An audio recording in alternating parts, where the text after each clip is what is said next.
guys, I hope you're well. It's Kirsten and we are doing my January reading journal setup. I apologise for the lighting. I did do this at 4 p.m, but it gets so dark so quickly now that I had to turn my lamp on, and yeah, I'm not too happy with that because it definitely doesn't look great. I'm sorry about that. Anyway, for this month theme, I decided to keep it very simple because this is the first time I'm using this journal for my monthly reading spreads. I wasn't sure on the sizing and proportions or how to do things. I'll talk about that more when we get to it. For now, I decided to go with this night sky theme, so just using simple black craft paper and the moon post-it notes. And that's simply because I got inspired by the washi tape, which is this purple mountainside washi tape, and I just loved it. And I decided to add in these little feathers just for a bit of extra added detail. So that was my January title page and I was really happy with it. And the next page is my book haul for the month. And I normally did this at the end of the month on my spreads, but I decided to have it at the front so I could just fill it in as I'm going throughout the month. And I do like it. I couldn't quite decide how I wanted to do the titles for each page, but I ended up settling on black paper on a purple paper background with a purple Posca pen, which it does look great, but it doesn't show up very well in this video, so it's nice here. But then on some of the other months, it doesn't show up as well, which I was a bit disappointed by.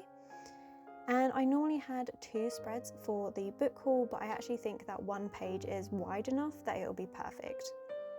Then this is my simple days read spread. I really like tracking the days that I've read, and I have 2 monthly charts just because I have my physical reads and my audio reads. I absolutely love audiobooks. They're absolutely amazing. So I like being able to track both of them and see how much I've actually been reading.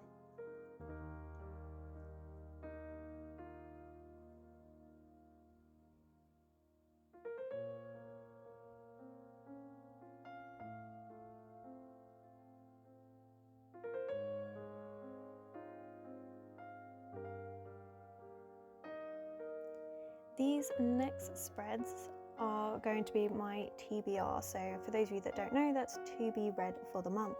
And I have my own TBR game, and I was really undecided on how I wanted to set this page up because previously I've always had 2 to 4 pages dedicated for my monthly reading, and that's simply because I actually managed to get through quite a few books per month. So with my own TBR game, I then normally have a couple of extra reads, especially now that I'm listening to audiobooks, and I also do like to take part in readathons. Now, at the time of doing this, I hadn't actually seen any readathons I wanted to do because I actually prepped this quite early on in the year. I was doing this at the end of November. So I hadn't fully decided what my TBR was for the month and what books, or any of the readathons that I'm going to be reading. So I left it very simple and decided to keep to 1 page, leaving the other side of the page blank. And it actually turns out that I do have a readathon that I want to be doing, which is Winterween, and I'll just insert a photo here of how that looks because now I've changed that. And this was another spread that I actually struggled with because, again, I normally have 2 pages for my notes on books that I like to read. This is something I find really helpful at the end of the month when I am doing my reviews on the books, just to be able to flip back and see what my notes were. And I do love putting loads of notes. So this page looks really empty at the moment, but I'm hoping that it will fill up nicely over the course of a month.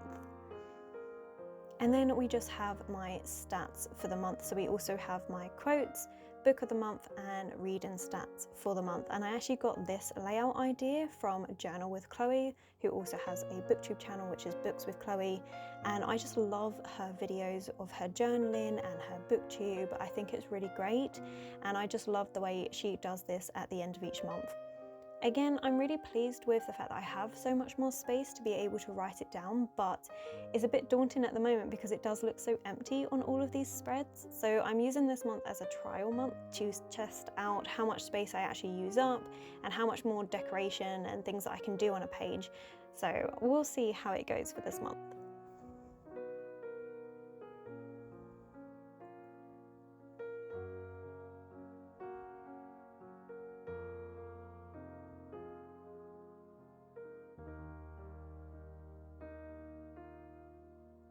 So there we have it. That's my very simple January setup. I hope you like it. Like I said, I've kept it simple because this is my first month, and once I get a better feel for it on the next few months, I can start doing a bit more interesting, intricate things, but that's it for now. If you have enjoyed this video, please don't forget to give it a thumbs up and subscribe, and I'll catch you in the next one.